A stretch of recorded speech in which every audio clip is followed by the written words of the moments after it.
Assalamualaikum Baraya, kita ketemu lagi. Hari ini Masak Yu mau berbagi resep pais ikan asin peda merah ala Masak Yu.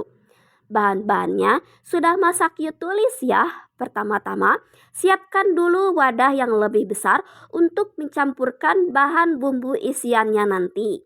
Kelapa parut, penyedap, gula putih, micin, jahe, bawang merah, bawang putih, dan juga tomat.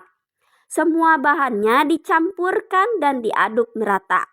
Siapkan daun pisang yang sudah dibubui.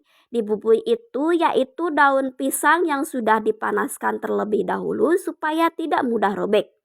Masukkan daun kemangi, serai, campuran kelapa bumbu tadi, cabai, pete, daun salam, dan jangan lupa ikan asin peda merahnya. Tambahkan kembali kelapa bumbu tadi, kemangi, daun bawang, cabai, serai, dan pete. Kemudian kita lipat isian daun dan siapkan kukusan dan kita kukus selama 30 menit. Setelah matang, siap disajikan. Selamat mencoba resep ala Masak Yu, pais ikan asin peda merah.